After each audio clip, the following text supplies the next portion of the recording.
स्वागत है आपका बी न्यूज नेशन में। मैं हूं आबिद हुसैन शेख। जनता का फिर से आशीर्वाद होगा, डॉक्टर मकबूल बागवान।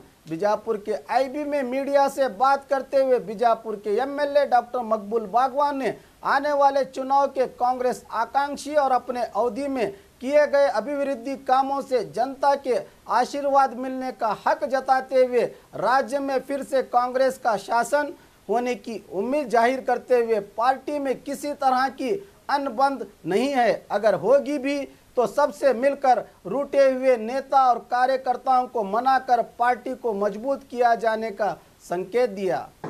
ಸ್ವಲ್ಪ ಮಟ್ಟಿಗೆ ಅಸಮಾಧಾನ ಆಗಿರಬಹುದು, ಆದರೂ ಕೂಡ ನಾವು ನಮ್ಮ ಹಿರಿಯರ ಜೊತೆಗೆ ಚರ್ಚೆ ಮಾಡಿ ಎಲ್ಲ ಜೊತೆಗೆ ಚರ್ಚೆ ಮಾಡಿ ಆ ಸಮಾಧಾನ ಪರಿಹಾರ ಹುಡುಕಾಡ್ತೀವಿ. ಅದರಂತೆ ನಿನ್ನೆ AICC ಅವ್ರ ಜೊತೆಗೆ ಚರ್ಚೆ ಮಾಡಿ ಎಲ್ಲ ಜೊತೆಗೆ ಚರ್ಚೆ ಮಾಡಿ ಅವ್ರೇನು ನಿರ್ಧಾರ ಮಾಡ್ತಾರೆ ಆ ನಿರ್ಧಾರ ಪ್ರಕಾರ ನಾವು ಬದ್ದಿರ್ತೇವೆ, ಯಾವತ್ತೂ ನಾವು ಬದ್ದಿರ್ತೀವಿ. ಯಾಕಂದ್ರೆ ವೈಯಕ್ತಿಕ್ಕಿಂತ ಪಕ್ಷ ಬಹಳ ಮುಖ್ಯ. ಅವ್ರೇನು ನಿರ್ಧಾರ ಮಾಡಿರ್ತಾರೆ ನಿರ್ಧಾರ ಮಾಡಿ ನಾವು ಬದ್ಧವಾಗಿರ್ತೀವಿ. ಖಂಡಿತವಾಗಿ ಈ ಸಲ ನಾನು ಬಿಜಾಪುರ ನಗರ ಮತಕ್ಷೇತ್ರಕ್ಕೆ ಕಾಂಗ್ರೆಸ್ ಕ್ಯಾಂಡಿಡೇಟ್ ಆಗಿ ಈ ಸಲ ಮತ್ತು ನಮ್ಮ ರಾಜ್ಯಕ್ಕೆ ಕಾಂಗ್ರೆಸ್ ಸರ್ಕಾರ ಬರ್ತದೆ ಅಂತ ವಿಶ್ವಾಸ.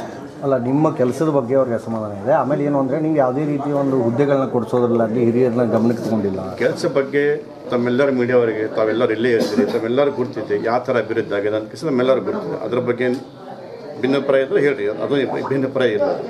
ಈ ಹುದ್ದೆಗೋಸ್ಕರ ಹೈಕಮಾಂಡ್ ಅವರು ಏನು ತೀರ್ಮಾನ ಮಾಡಿರ್ತಾರೆ ಅಥವಾ ನಮ್ಮ ಕರ್ನಾಟಕ ಸ್ಟೇಟ್ ಸರ್ಕಾರದಿಂದ ಅಥವಾ KPCC ತೀರ್ಮಾನ ಮಾಡಿರ್ತಾರೆ, ತೀರ್ಮಾನ ಪ್ರಕಾರ ನಾವು ಹೋಗ್ತೀವಿ. ಎಲ್ಲರಿಗೆ ಸಮಾಧಾನ ಮಾಡಲಿಕ್ಕೆ ಆಗಂಗಿಲ್ಲ.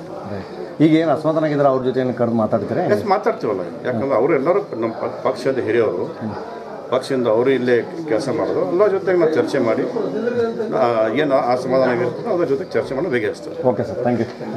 और खबरों के लिए देखते रहिए बी न्यूज नेशन।